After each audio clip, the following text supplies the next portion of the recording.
Écrit par le Français Pierre Boulle, le roman La planète des singes raconte l'histoire de trois hommes qui explorent une planète lointaine et similaire à la Terre. Sur place, ils finissent par découvrir que la planète est dominée par des singes intelligents et que les hommes ont régressé à l'état sauvage. Il n'en faudra pas plus à Hollywood pour faire de ce roman tricolore une saga qui connaîtra 10 adaptations cinématographiques en une cinquantaine d'années, avec plus ou moins de succès. Retour sur cette saga simiesque en les classant du pire au meilleur, et surtout n'oubliez pas de liker, de commenter, de partager et de vous abonner si ce n'est pas encore fait. Allez, c'est parti.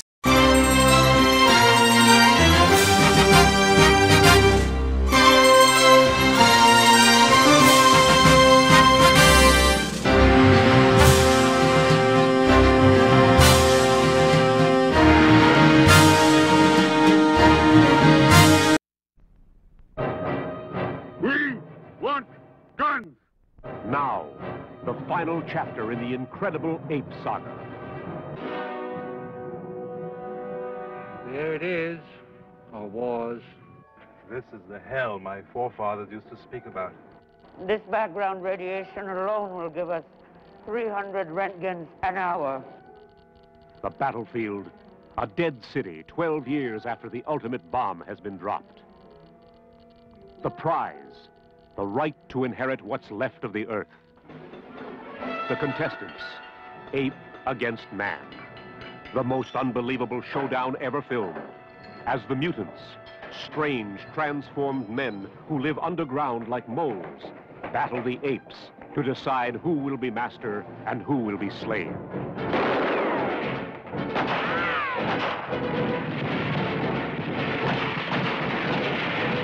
They're getting away. Kill them.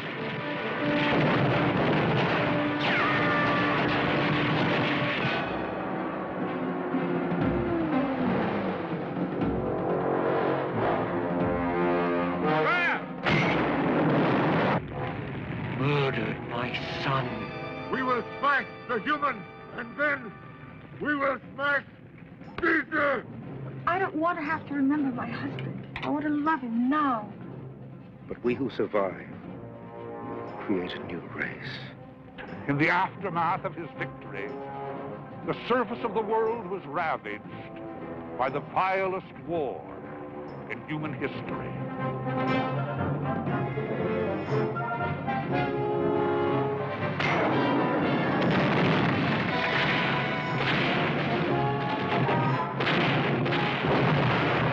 Climaxing the epic series which made motion picture history comes the last, the most spectacular of all the ape adventures. Now, fight like apes! Out of the Forbidden City they roared, to settle once and for all who had the right to rule the planet, ape or man.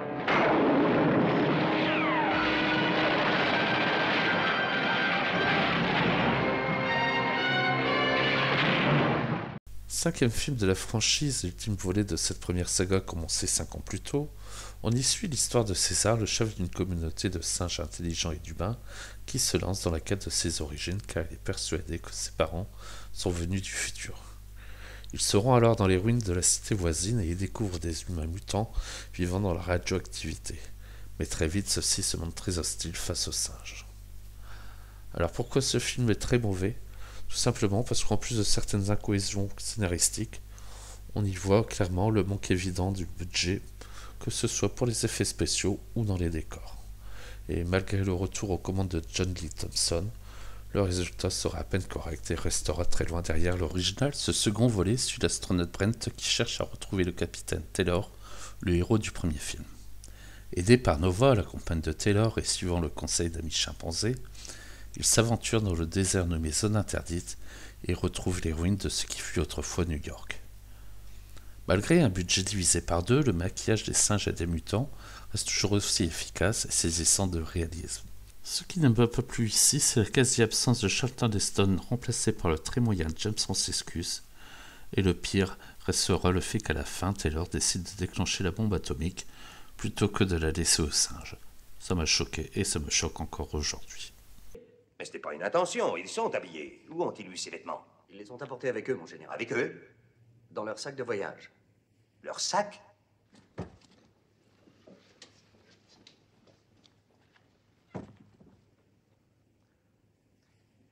vous pourriez peut-être leur faire passer des oranges.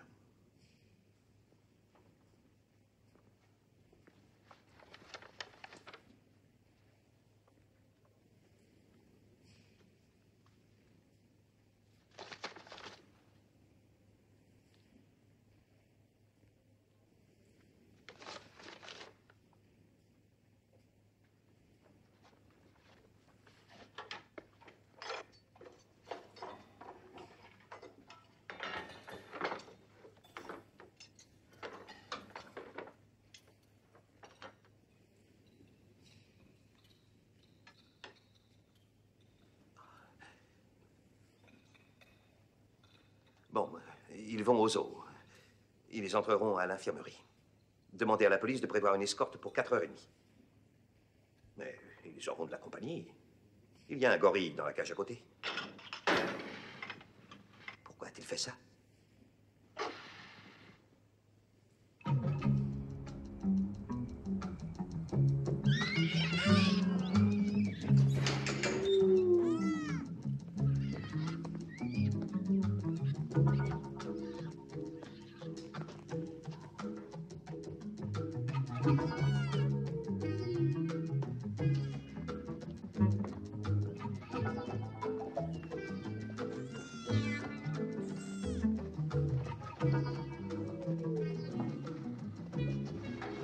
Alors, mon vieux, comment tu vas?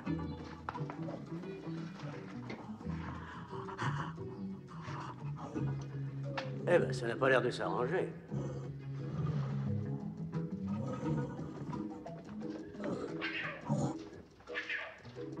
À la 8e place, je mets Les Évadés de la planète des singes, qui voient Zira et Cornelius, transformés pour l'occasion en astronautes, atterrir de nos jours suite à l'explosion de la Terre dans le film précédent. Confiés par l'armée américaine à deux psychologues animaliers, les deux chimpanzés se révèlent doués d'intelligence et dotés de la parole. Et s'ils deviennent vite la coqueluche de certains, ils attisent également la méfiance et la haine des autres. Bref, après un second volet assez catastrophique, les scénaristes ont réussi à redonner un souffle à la saga, en inversant les rôles, mais aussi en délaissant malheureusement l'action au profit de dialogues parsemés, parfois d'humour et beaucoup de noirceur. Et ce sera également malheureusement la fin du duo Cornelius-Zira. Now, the biggest, the newest, the most exciting of all the Planet of the Apes pictures. Climaxed by the spectacular Revolt of the Apes.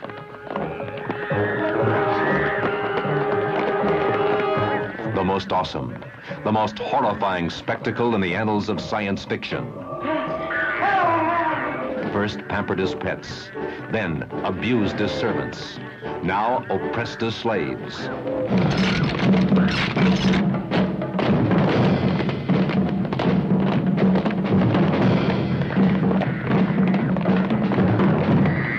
Order full mobilization of all security forces, police, militia, and reserve defense units.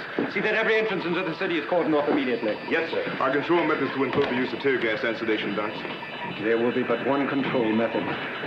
Shoot to kill. Ready? Aim. Fire!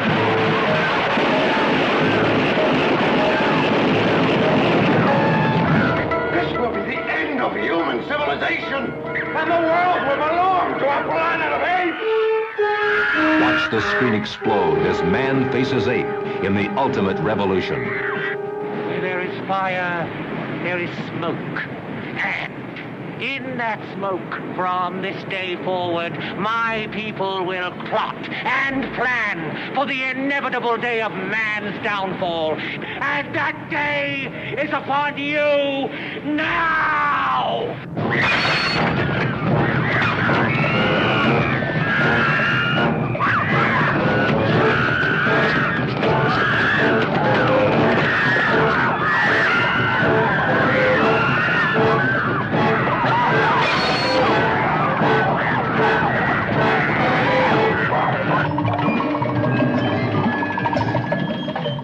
Suite des Évadés, le film suit le jeune César, fils de Cornelius et de Zira, précédemment assassiné. Recueilli et élevé dans un cirque, le jeune chimpanzé découvre lors d'une sortie que les humains ont transformé les singes en domestiques. Révolté, il prépare alors secrètement la révolte de ses semblables afin de renverser le pouvoir. Alors toujours avec un budget malheureusement revu à la baisse, le réalisateur est certes obligé d'avoir quelques facilités scénaristiques afin de combler les manques.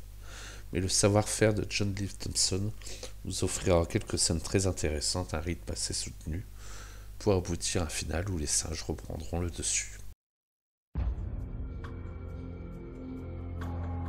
Un jour, on racontera une histoire. Une simple fable, diront certains. Celle d'un être humain venu des étoiles, qui fit basculer notre monde. On va s'écraser! Mayday! Mayday!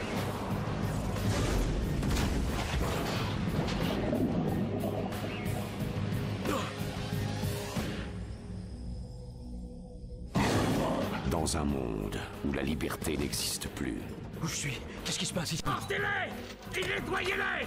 la violence fait loi. On se lève en présence de son maître. Les puissants règnent par la terreur. Et tant que vous y êtes, ces bestioles ont une âme. Il y a une âme là-dedans. Ce que nous faisons aux humains est répugnant. Comment ils sont devenus comme ça? Comment tu voudrais qu'ils soient? S'ils te voient dehors, ils te tuent. Si on reste, on est déjà mort. Tu viens de quelle tribu? L'armée de l'air américaine, et j'y retourne. Des humains se sont échappés. Comment on sort de la cité? Je vais te montrer. Ils ont des singes avec eux. Déclarer la loi martiale. Nous sous-estimons cet humain. Où ils sont passés? Les rumeurs gagnent les villages. Tout le monde veut voir cet homme qui défie les singes. Toutes les divisions, préparez-vous à combattre! C'est fini, personne va venir. T'es venu, toi? Donnez l'ordre de marche! Amenez-moi l'homme de l'espace.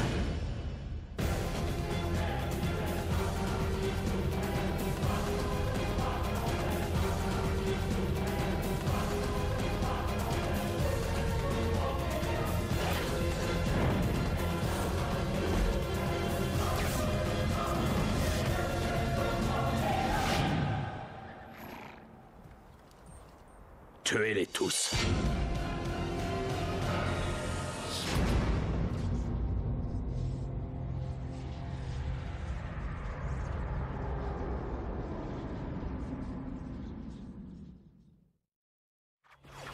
Après presque 30 ans de projets avortés, la Fox finit par concrétiser son souhait de relancer la franchise simiesque avec Tim Burton dans le moteur et Mark Wahlberg aux commandes.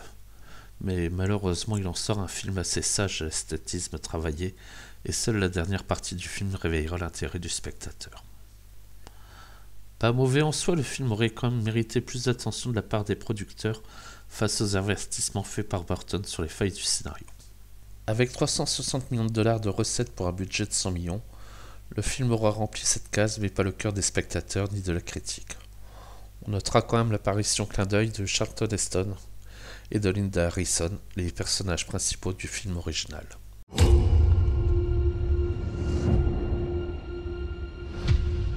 Tu connais le concept d'évolution.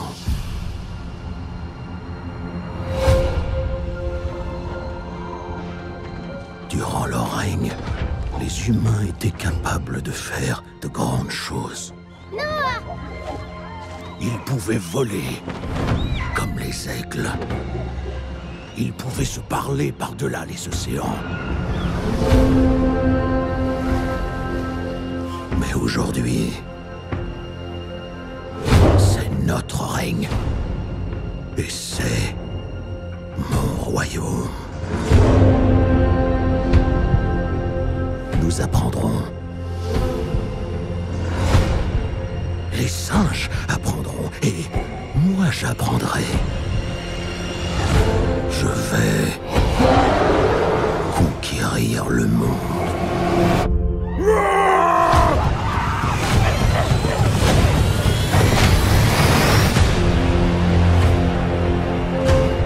Selon la légende, les singes et les humains ont vécu côte à côte.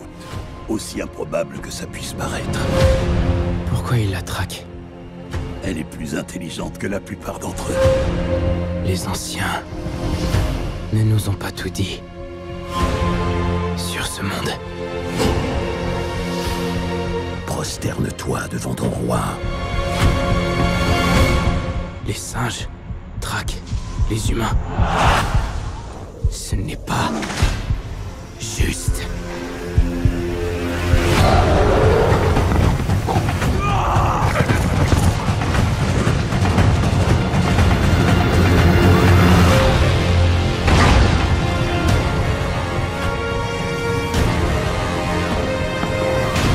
Ensemble, vous mourrez.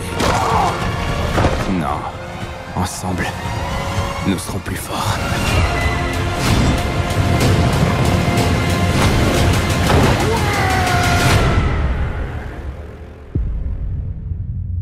À la 5e place, je mettrai Le Nouveau Monde, qui est la suite de la dernière trilogie.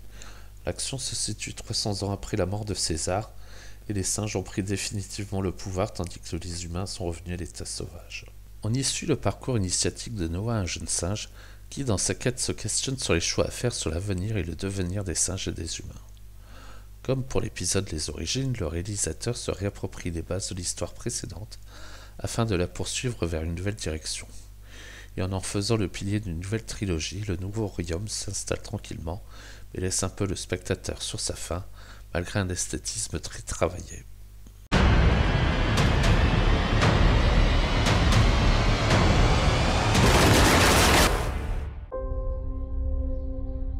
Eh bien, c'est un malin, celui-là.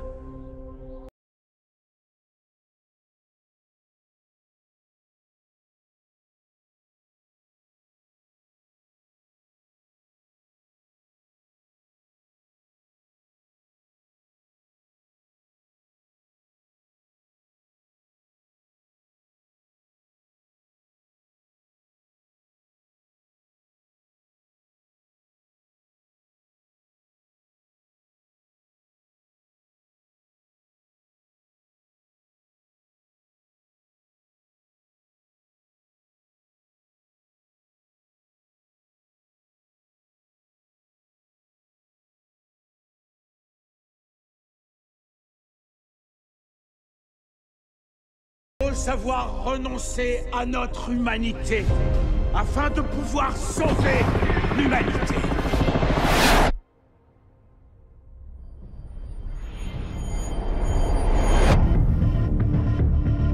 Ils doivent payer.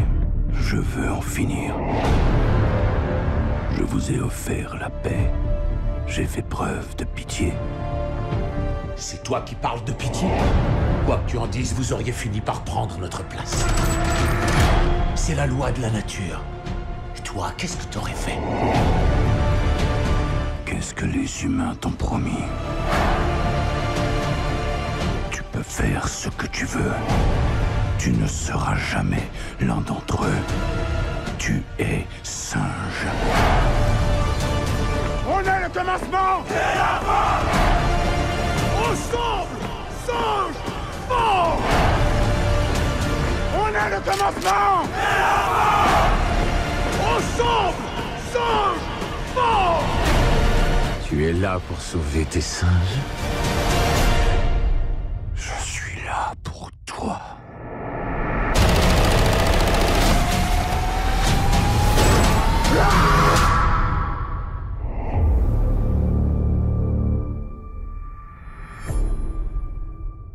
Dans ce film, César est arrivé à maturité et cherche un havre de paix pour ses proches et sa tribu. Mais très vite, il est confronté à un groupe de militaires humains emmenés par un colonel très belliqueux qui cherche à éradiquer les singes qu'il juge responsables de la chute de la civilisation humaine. Alors, comme pour son personnage principal, l'histoire a atteint la maturité dans son genre et nous offre plusieurs scènes épiques, contre l'armée notamment, qui est emmenée par l'excellent Woody Harrelson. Et c'est dans ce décor magnifique que se conclura le film, dans un final très émouvant.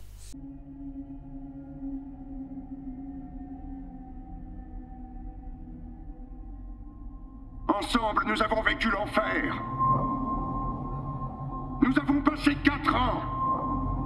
4 ans à lutter contre le virus et encore 4 ans à lutter les uns contre les autres. Le chaos régnait.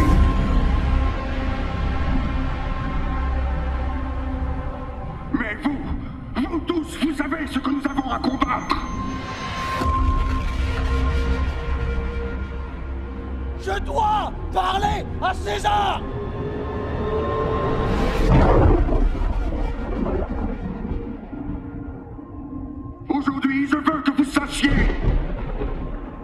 L'enjeu n'est pas le pouvoir, mais d'avoir l'espoir de reconstruire et reconquérir notre monde perdu.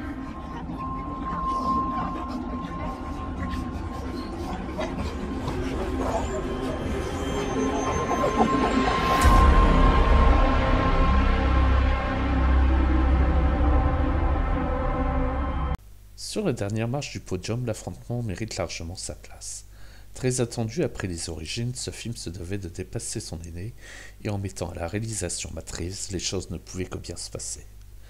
Déjà, tactiquement, les effets spéciaux dépassent ceux du premier, et le réalisme des singes est impressionnant. Et tout au long de l'histoire, on sait que malgré les apparences, la haine et les rancœurs finiront par prendre le dessus jusqu'à l'affrontement final, dans un rythme enflammé. Bon, si on commençait. Voici le chimpanzé numéro 9. Nous l'avons soumis à une thérapie génique qui permet au cerveau de créer ses propres cellules, de manière à se régénérer. Pour nous, c'est le remède contre Alzheimer.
Vous ne savez pas à quoi vous avez affaire.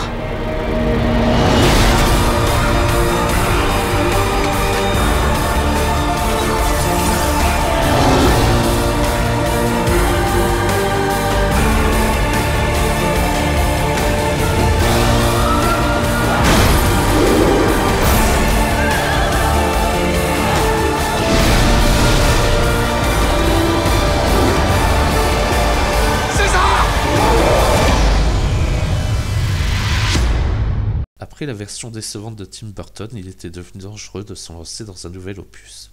Mais contre toute attente, un scénario sort en 2010 avec à la réalisation un quasi-inconnu qui s'attachera à faire de ce film une réussite. La perfection des effets spéciaux de l'époque ont permis de nous offrir des singes plus vrais que nature en numérique, avec une palette d'émotions très large, ainsi que des acteurs solides en chair et en os, avec une histoire en béton. Mais c'est vrai qu'un peu de folie aurait rajouté ce petit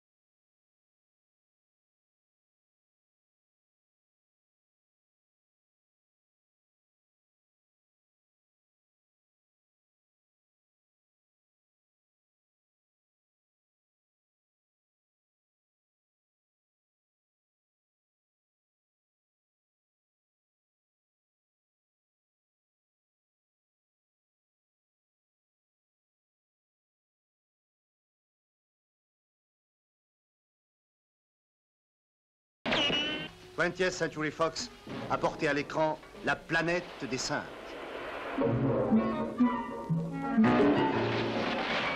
D'après le plus grand roman de Pierre Boulle depuis le pont de la rivière Kwai.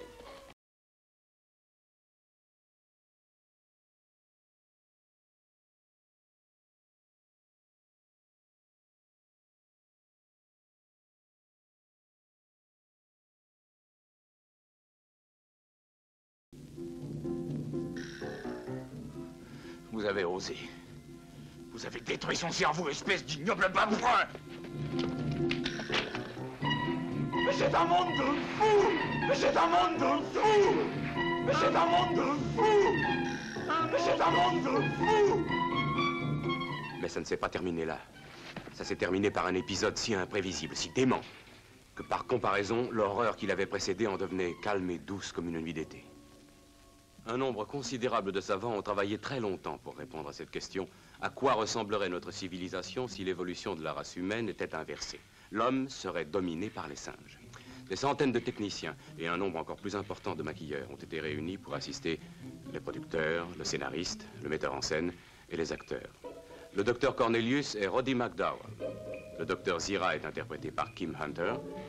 Le docteur Zaius par Maurice Evans. Et Nova par Linda Harrison. Je ne vous ai pas encore dit que le tribunal vous a confié à ma garde pour que je dispose de vous en dernier ressort.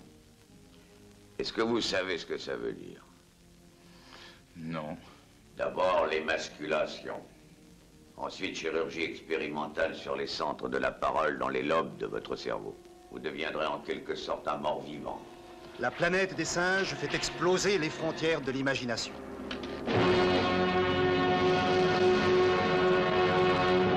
Malgré les nombreuses qualités observées dans les dernières adaptations du roman de Pierre Boulle, le film de 1968 restera à jamais pour moi l'œuvre maîtresse de cette saga. Construit en décor réel et avec des acteurs singes plus vrais que nature, le film aborde et traite également de nombreux sujets comme l'intolérance et le risque d'un conflit nucléaire, sans oublier bien sûr le twist final sur la plage, qui laisse à méditer. Bref, vous l'aurez compris, pour moi la planète des singes est gravée à tout jamais dans le marbre des films d'anticipation.